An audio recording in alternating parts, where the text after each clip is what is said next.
Inspirational Notes was created to accord Namibians from all walks of life an opportunity to share their inspirational stories. So far, the journey has been very inspiring, and it's always an honor to sit here with a remarkable Namibian to hear about his or her story. Today's guest said that the most inspiring moment in his life was when he was going through a challenging time in his life, and then a verse being Philippians 1 verse 6 came to him, and it inspired him and lifted up his soul. Our guest is a telecommunications expert, if I can put it in that context. And without wasting time, I'd like to greet you, dear viewers. Welcome to Namibian Inspirational Notes with Nam Inspiration. And join me in welcoming Mr. Riaan Afrikaner. Thank you for making time to be on our show, and welcome. Thank you so much. That was such a beautiful introduction. Oh. I couldn't have said it better myself. Oh, thank you. So, we'd like to commence. If you can just tell us a bit about your childhood and anything that you'd like to share with us regarding your childhood, being school, favorite games, and anything else. Wow, my childhood, I have a very bad memory. I'm actually someone that has a really bad memory, and there are probably glimpses of my childhood that I would remember in the sense that I had a very healthy childhood, and although I was raised by a single mother, she was very structured and she had a general mentality like a military general. Mm-hmm. So that helped me to remain grounded, I would say, and that helped me develop a very sound character as an individual. So a lot of my childhood was based on just being a child. So I did a lot of child things like fly kites, play in riverbeds, very funny stuff. So I would say that being a child for me was very organized in the sense that I was allowed to be a child at most of my moments, and with friends and family being the backbone of how I was raised. So yeah, my childhood, being a child, I think I enjoyed a lot of it. So there's no specific moment when I was a child that I would look back at and say that this was a very beautiful moment in my childhood, because I just mostly really enjoyed myself, enjoyed being around people. I'm someone that enjoys being around people, so they enjoyed being around me also, I think. Oh, that's good. So how about your school years, and where did you go to school, and what inspired you at the time of being at school that is somehow a lesson to date in your current lifestyle? Who were your friends at the time? Are you still in touch with them? And Wow, I went to school at Jan Jonker Afrikaner High School. Oh, Okay. Riaan Afrikaner, Riaan Jan Jonker Jonker Afrikaner. Afrikaner. It was my mom. It was my mom. One of the key moments. Okay, firstly, school. I had the most fun at school, and I mostly had the most fun on people's expense. In the sense that I would always make jokes and comments about people, but it sucked when people did it to me. It really sucked. It just put a hole in my soul. So my primary school was in Namibia, primary school in Katutura. I don't know if it's tribalism if I would say this, but it was in Herero location. I don't know what other location it's called. So it was in Herero location, and I went to Jan Jonker in high school, Jan Jonker Afrikaner, as I mentioned.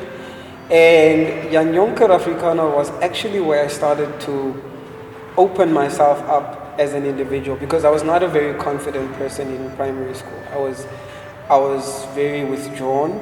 I was lacking in confidence.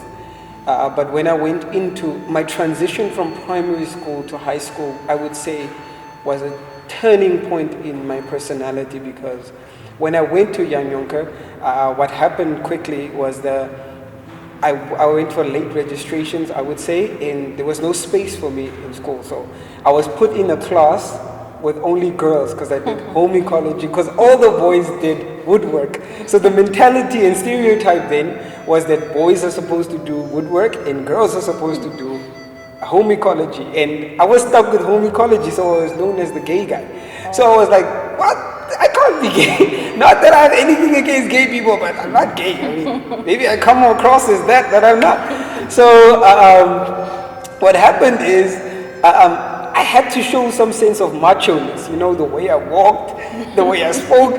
So when they would refer to me as the gay guy, you know, this skinny boy, puffing up his shoulders, walking. So this, in a sense, brought out a certain character in me that I felt that I always had to prove to people. So for a large portion of my high school career, at least until grade 9, grade 10, sorry, I had to show that I was macho, I was big, and I was the very small, skinny black guy. So looking at this, I'm like, I was such a joke. I was such a joke.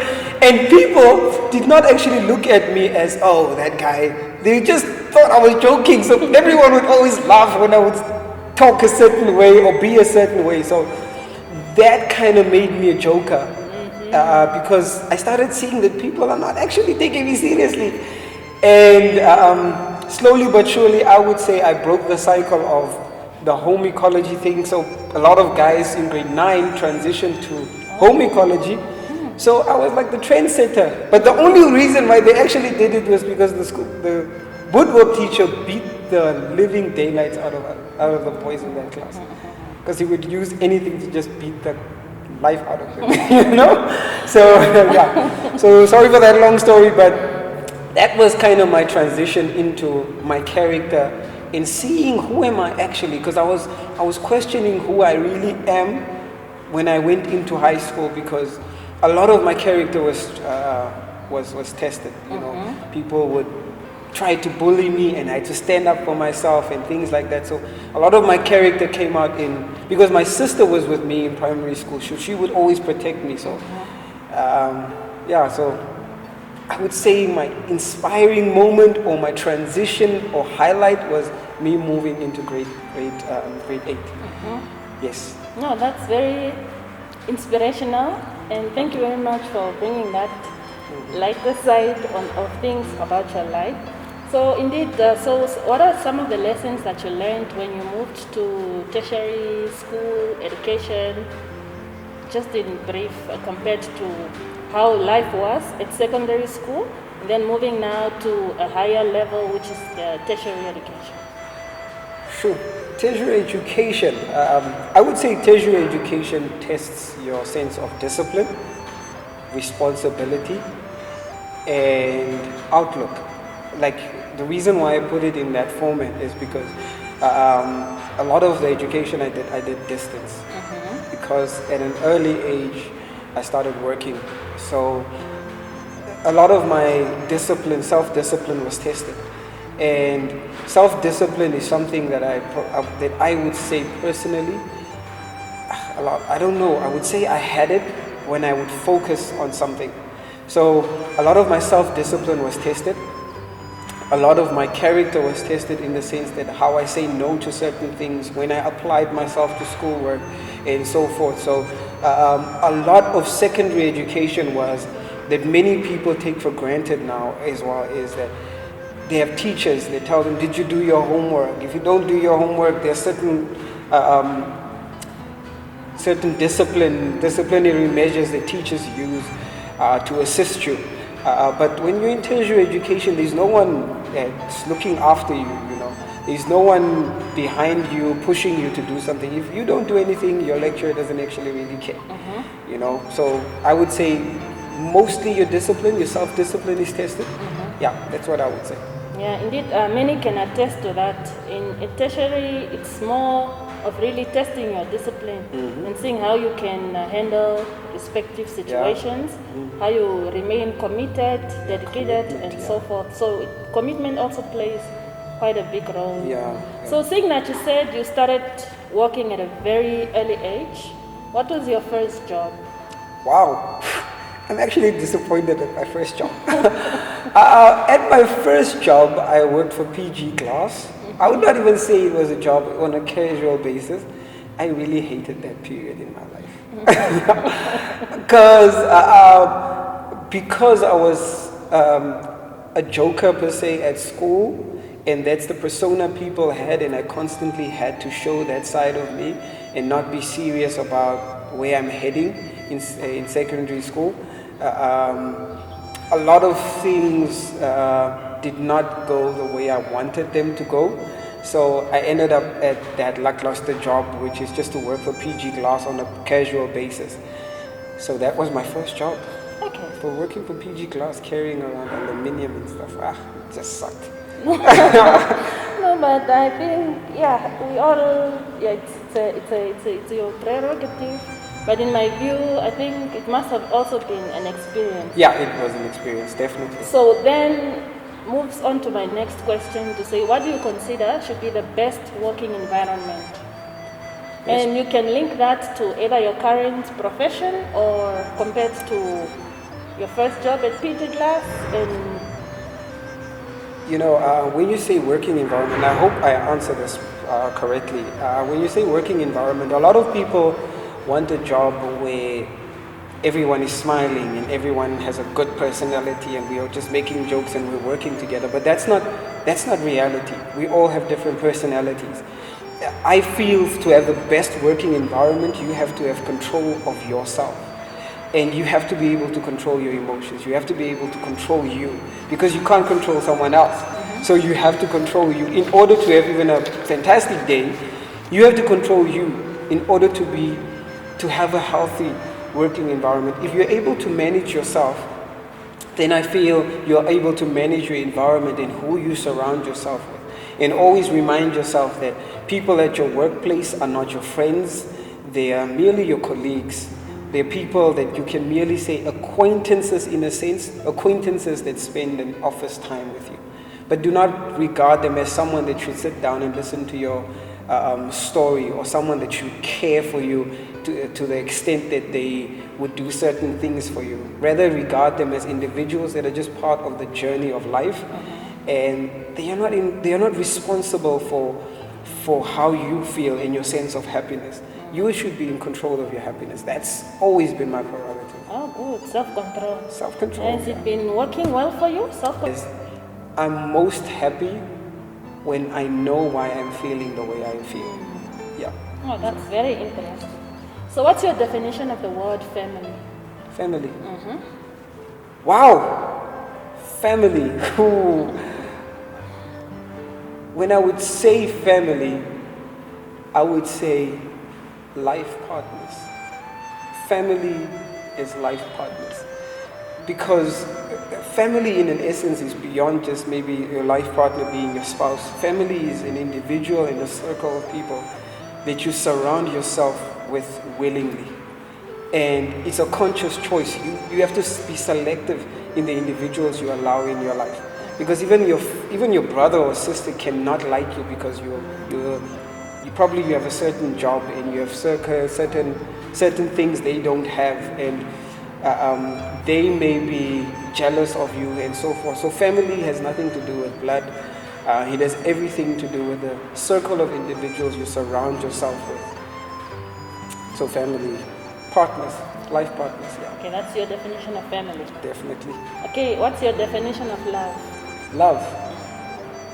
Love for me is a choice of fondness towards individuals.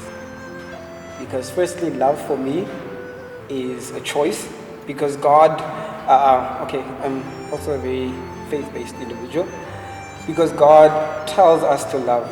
So He tells us, if He tells you something, God would not allow anyone to do something that's impossible. Things like forgiving and loving and so forth. So love for me is patient, love is kind, love is not easily angered. So without those aspects, love is a combination of things. Like when you're cooking, if you're cooking a curry soup or whatever recipes you cook, sure, you look like a good cook anyway.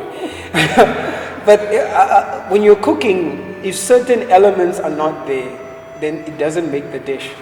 So love is not an emotion. It can't be an emotion. Because if it was an emotion, then God would be an emotional individual. Then He would love you now and not love you then. So love for me, the definition of love for me is it should be, I say it should be, a combination of emotions, I don't actually only know how to say it in another language, but No, you may. Inspiration is broad. You can speak whatever. Open up. Yeah, let me just try to make it.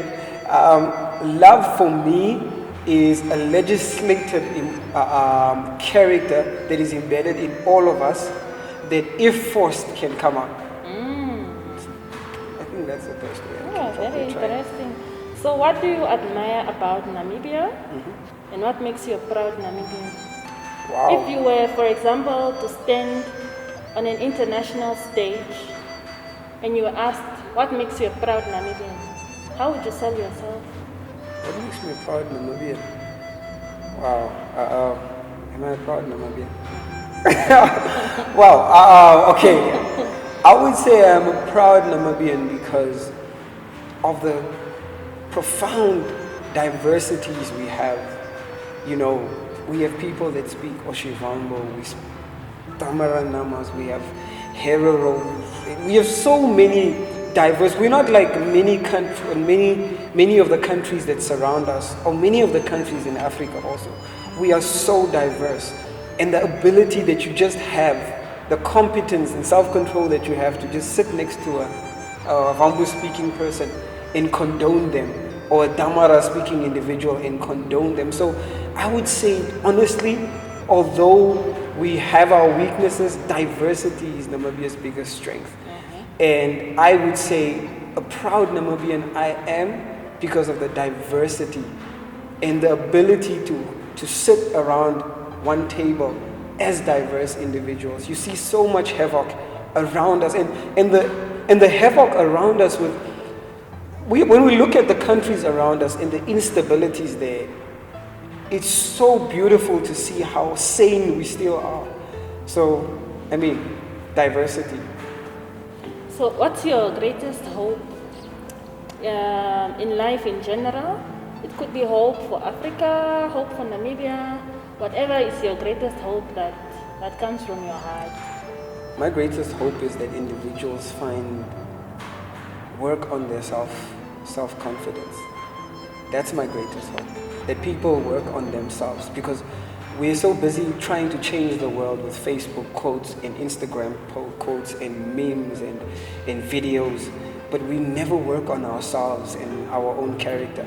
So my best hope is that we have a society that values themselves on putting a filter on their picture. You know, many people don't just take a picture anymore. They have to put a filter, and because they have this perception of perfection. They just have to realize that there is nothing perfect. You're going to have your stretch marks. You're going to gain weight as you grow older.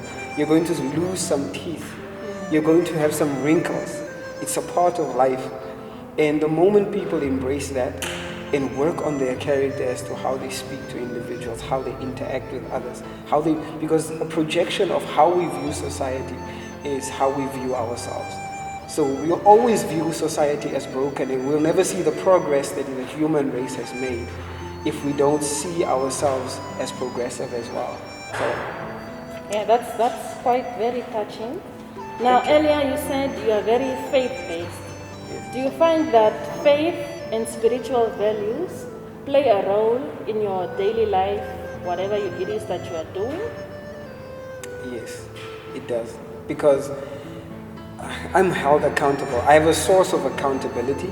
And although I fail, I have a source where I go back to. Because of the many things that I mentioned in my previous video that happened to me, I look at how I would have gone AWOL, but I look at the source in the individual that holds me responsible, and many people, a lot of people commit suicide. If we check our suicide rates, the last time I checked in the world, it was one individual every 4 minutes commits suicide. And it's one of the World Health Organization's key areas of addressing for for the year 2021. So it's probably this year, because the report I read was last year. And for me, my faith helps me channel my emotions. It has me. Sometimes I'm like driving like a crazy person and telling God, like, why would this happen to me, And the fact that I feel that I have someone to talk to makes me feel that I can't give up because I have someone to talk to. Many people don't have someone to talk to, don't have someone to reflect to. And we can look at the world and say, because the world sucks a certain way, there is no God or whatever. But because there's so many beautiful things happening, and those are indications of God's existence. So for me, my faith helps me channel my emotions. It helps me carry myself a certain way. It tells me, sometimes I walk silently and then it will tell me, then my faith will tell me, say sorry to that person. Say excuse me to this lady. Open the door for this individual. This person can't walk. Help them up, And although I may fail, like I mentioned, I always have a source to say sorry to. Always have a source that holds me accountable. So. That's very touching. Now, we are faced with an invisible enemy that is taking away different innocent lives. Yes. And that is depression. Depression is a silent killer. What would you say causes depression, and how can we overcome depression as a society, as a team, seeing that all of us as Namibians, we are part of the Namibian house, right? And I'm supposed to be your brothers or sisters keeper. So how can we as a nation overcome depression, and how can we assist maybe those that we feel are going through depression but are not speaking and opening up, but we can see them? Wow, I'm glad you asked me that question. Like I mentioned, the season that I went through almost also led me to that. But one of the things that I would say, how we can as a society help firstly is we shouldn't box people. We shouldn't be boxing people in to fit our narrative, We shouldn't be the ones, sometimes you find people that you're probably friends, right? And you are a CEO at an organization, and I'm just probably a worker at ShopRite, and we are friends. Some people are led into depression because of materialism, and we want people to be at the same standard we are at, and when they don't fit that box that we are trying to put them in, we just quickly shut them out and shun them. So I think as a society, we can stop boxing people in. And firstly, as how you can overcome depression, is I would feel, there are places like Childline Lifeline. There was one of my first places of solace when I was going through it. I called them and I had a free therapy session. And although that counselor was just sitting there and saying, and first it started becoming annoying, but when I walked out of there, until maybe 3 weeks later, I realized that I'm actually different, So people should stop holding in whatever they're feeling. And I'm not saying go talk to, because these people like Childline, Lifeline, Fill Up by Trust, things like that, organizations, sorry, not things, but organizations like that. I feel there's so many places that you can reach out besides your, if you don't trust your brother or sister or mother or friend, you can reach out to those people and express yourself and talk to them about how you're really feeling inside. Because a lot of us, because we have body insecurities, because we have financial insecurities, because we have age insecurities, like people have issues with just saying what age they are. And as they slowly age because they feel they don't have a car, they don't have a house, they have 5 children and they don't know which way to go next, those things cause them to enter into a depressive state, and they feel like they're the only ones going through things like that, but they are not. We should know that many of the things we are going through, someone else is going through worse. And the way we can deal with this is by, I would say, calling those organizations like Fill Up by Trust, like Childline Lifeline, trying to find out with the Ministry of Health how they can assist you, where they can point to point you, which social workers they can point you to. Because a lot, really now, with social media and so forth, there are not a lot of people feel they can trust. And the easiest way is like they can just shut themselves out, try and pretend like everything is fine. Even in religious circles, people use Jesus as an excuse. You come to your pastor and tell him your situation. And the last thing he says when he's done talking to you is pray about it. That's his solution, and not Jesus and love. So therapy, very important, because when we look at how Jesus dealt with his disciples, he would always make time out to talk to them and explain to them what they were doing, explain to them why they think a certain way. And you know, alone time is important, and finding someone to talk to is key, because like I said, if you're not finding someone to talk to, you frustrate yourself and enter into that depressive state. Well, that's very powerful, what you just shared. Thank you. And it's indeed very, very touching. And yeah, I think we need to just say the message out, you know, as you have just said now, extract that you're touching on depression and just let it go out there, because it might just touch someone's heart and it might as well help somebody out there. Thank you. Yeah, indeed. So thank you very much for that. If you could be anyone in history, who could you be and why? Nelson Mandela.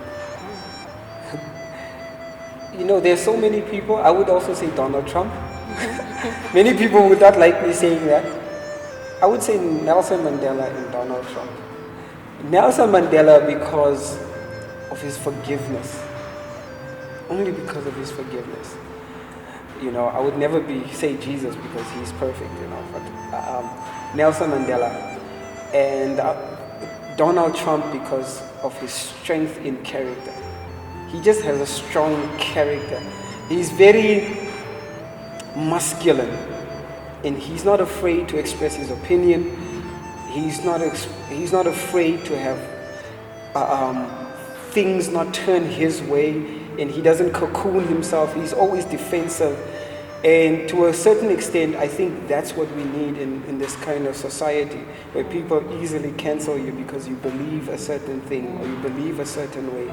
They just corner you and try to belittle you because you believe a certain way. Like, especially if you believe in God and stuff. Yeah, many people just shy away from even talking about God because they feel oppressed. So, yeah. Oh, thank you very much. It's indeed really very inspiring, Mr. Afrikaner. Thank you. To hear about your inspirational story. I'm sure it's going to touch many hearts. Thank you. In different aspects of your life that you have shared. Because like you said, although somebody is going through something bad, there's somebody that's going through something worse. So really, thank you very much as we are drawing to a close to our very inspiring interview, which started off on a very good note, and it's still going very well. Thank you. What are the main lessons that you have learned in life? And as you conclude, just share any last words that you would like to share to your fellow Namibian brothers and sisters. Wow. What have I learned? I've learned that life is not always about me. It's not about me. It's not always about how I feel emotionally. I learned to always try and do the right thing. Try your best to do the right thing. It's not easy. It's not easy. But always try to do the best you can. Life is not about me, and I should be cautious about the decisions that I make because it affects people around me. I learned that things don't come easy, you know, things, and most of all, think about what I'm thinking about. Because sometimes I would find myself lost in my thoughts and thinking and becoming envious of someone else's achievement. And I would think about, is it necessary to even envy someone for their achievement? And idolize that individual to a certain extent that you feel you can't attain it. So yeah, those are my key things that I've learned in life. And one of the messages that I have for people is, because of the suicide rates, I would say that there's always someone to talk to. Don't be cocooned into thinking that you're alone. Don't be frustrated to that point that you think that life ends there in that specific moment where you are. There's always a solution. It's not easy being you, yes, but it's easy when you leave whatever baggage you're carrying with someone that's willing to listen. That would be my message. Thank you very much, Mr. Rian Afrikaner. Such a pleasure. It was such an honor talking to you. We'd like to wish you all the best in all your plans and all your achievements that you would like to achieve. Thank you. Continue being a proud Namibian, and thank you so much for being here today. That brings us to the end of this beautiful episode. Until next time, Namibia. Bye. Bye.